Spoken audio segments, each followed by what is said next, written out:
Friends, आज हम बात कर रहे हैं नए लिस्टेड हुए आईपीओ कैमकॉन स्पेशलिटी की। सबसे पहले तो उन सब भाग्यशाली भाइयों को बहुत बहुत बधाई जिन्होंने कैमकॉन के आईपीओ में अप्लाई किया था।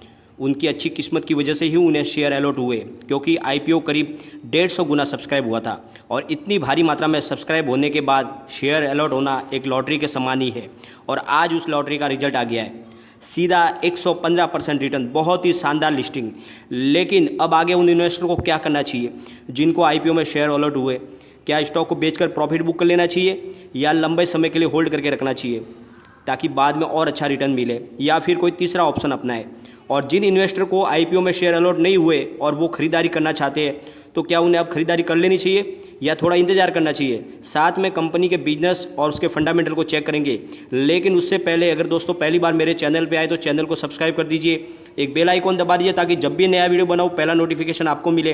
वीडियो पसंद आए तो लाइक शेयर जरूर कीजिए। चलो दोस्तों, वीडियो स्टार्ट करते हैं। मैं हूँ आपका दोस्त SB दवे और मेरे चैनल ऑनलाइन कमाई में आपका बहुत बहुत स्वागत है। आज कैमकॉन स्पेशलिटी का आईपीओ बहुत ही शानदार लिस्टिंग के साथ शुरुआत हुई। 115% का ज़बरदस्त गेन।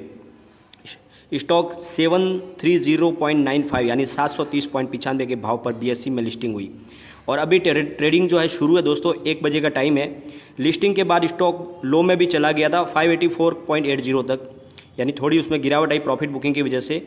और आज BSE में करीब 15,47,310 शेयरों की ट्रेडिंग हुई है और उसमें से करीब 5,43,106 शेयरों की डिलीवरी उठाई गई, जो कुल ट्रेड का 35.10% है। और NSE में 1 बजे तक करीब 1,36,80,768 शेयरों की ट्रेडिंग हुई और उसमें से करीब 52,28,759 शेयरों की डिलीवरी उठाई गई, जो कुल ट्रेड का 38.22% है। यानी ज़बरदस्त वॉल्यूम हो रहा है और साथ में ज़बरदस्त डिलीवरी उठाई जा रही है। और अभी तो समय है दोस्तों, और आगे अभी 2-2.5 घंटे का टाइम है, तो और शानदार ज़बरदस्त तरीके से ट्रेडिंग भी होगी और उसमें डिलीवरी भी उठाई जाएगी। स्टॉक बहुत ही शानदार लग रहा है। अगर भले रेट नीचे आ जाए तो ये खरीदारी का मौका बनेगा दोस्तों, क्योंकि बहुत ही शानदार शेयर है।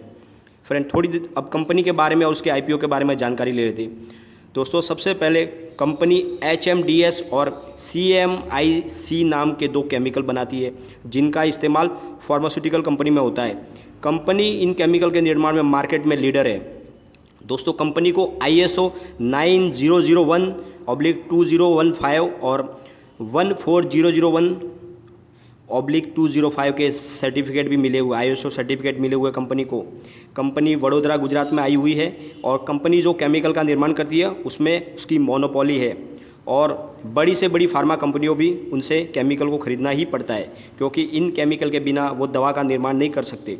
आप समझ लो कंपनी आगे और कितनी ग्रोथ कर सकती है, क्योंकि आगे कंपनी के पास जो केमिकल है वो हर फार्मा कंपनी को लेना ही पड़ता है और ऊपर से कंपनी अपने फील्ड में मार्केट में लीडर है। कैमकॉन स्पेशलिटी का आईपीओ 21 सितंबर को ओपन हुआ था और 23 सितंबर बुधवार को क्लोज हुआ था। आईपीओ की प्राइस बैंड रखी गई थी 338 से 340 के बीच में और आईपीओ की लॉट साइज थी 44 और उसके मल्टीपल्स में। आईपीओ में अप्लाई करने के लिए मिनिमम अमाउंट 14,960 की रखी गई थी और कंपनी ने 175 करोड़ के 43 लाख शेयरों की बिक्री की थी, जिससे उन्हें करीब 318 करोड़ यानी 318 करोड़ रुपए की पूंजी प्राप्त हुई है, जिसका इस्तेमाल कंपनी अपने कामकाज को बड़ा और करने में करेगी। कंपनी की कंपटीटर जो कंपनियां पहले से बाजार में लिस्टेड वो है आरती इंडस्ट्रीज, बिनाती ऑर्गेनिक्स, अतुल, पोशाक, नियोजन केमिकल्स, फाइन ऑर्गेनिक्स इंडस्ट्रीज और सुदर्शन केमिकल। दोस्तों, केमिकल कंपनी की जो सालाना रिटर्न की बात करें तो 37% से लेकर 150% तक का रिटर्न दिया है, यानी बहुत ही शानदार रिटर्न मिला है और आगे भी और ज़्यादा रिटर्न मिलने की संभावना है, क्योंकि कोविड-19 की वजह से फार्मा सेक्टर में बहुत तेज़ी चल रही है और दवा निर्माण के लिए भारत में दूसरे देशों को आना ही पड़ता है, क्योंकि अपने दवा के निर्माण में भारत का बहुत बड़ा दबदबा है और बहुत बड़ी कंपनियां हैं। अगर किसी भी देश को बड़ी मात्रा में दवा का निर्माण करना है तो उसे भारत के साथ हाथ मिलाना ही होगा। ऐसे में इंडिया में फार्मा सेक्टर में आगे और तेज़ी बनी रहने की संभावना बन रही है।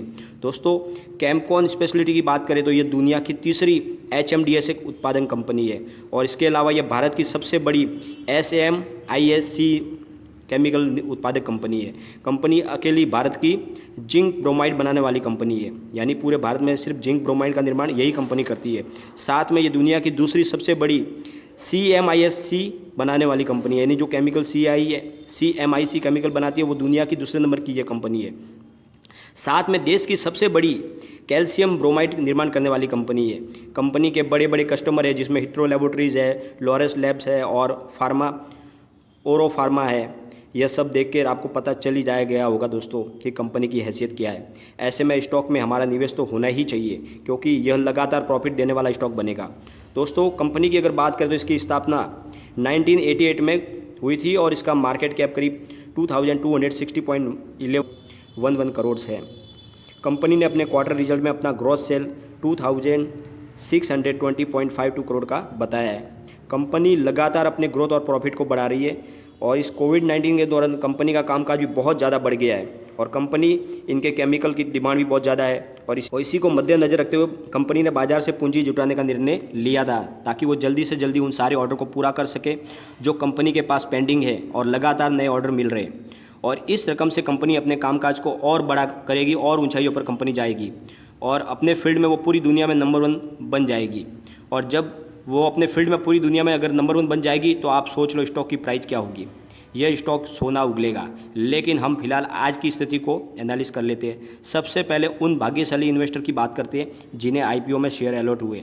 अगर आपका इरादा सिर्फ IPO से पैसे कमाने का था तो आपको प्रॉफिट बुक कर लेना चाहिए क्योंकि बहुत ही शानदार रिटर्न मिल रहा है। 115% की गेन थी, अब थोड़ा गिरावट है, लेकिन अगर आप मेरी सलाह मानो तो उतने शेयर ही बेचो जिससे आपकी लगी हुई रकम वापस आ जाए और बाकी के शेयर को कम से कम 1 ईयर के लिए इन्वेस्टमेंट करके रख दो। आपको बहुत ज़्यादा रिटर्न मिलेगा। यानी जितने आपने पैसे लगाए उतने शेयर बेच दो और बाकी की रकम के शेयर इन्वेस्ट करके रख दो 1 साल के लिए। क्योंकि दूसरी बात, आपको अगर लगी पूंजी आपको वापस मिल जाएगी, वो उस रकम से आप दूसरे IPO में इन्वेस्टमेंट भी कर सकते हैं। यानी जो आपने इन्वेस्टमेंट लगाया वो वापस आएगा तो आप दूसरे IPO में लगा सकते हो। अब बात करते हैं उनकी जिनको IPO में शेयर नहीं लगे परंतु वो स्टॉक में इन्वेस्टमेंट करना चाहते हैं।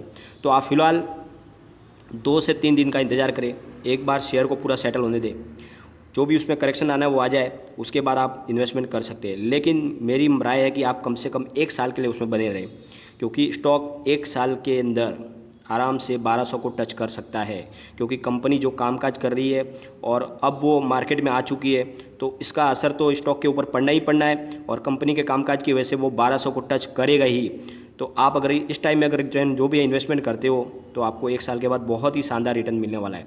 लेकिन कोई भी इन्वेस्टमेंट करने से पहले अपने फाइनेंशियल एडवाइज़र से एक बार एडवाइस ले लें या अपना खुद का रिसर्च करें स्टॉक के बारे में, क्योंकि मैंने ये वीडियो सिर्फ आपके एजुकेशनल पर्पज़ के लिए ही बनाया है। वीडियो पसंद आए तो लाइक शेयर जरूर कीजिए और चैनल को सब्सक्राइब कर दीजिए। थैंक यू दोस्तों।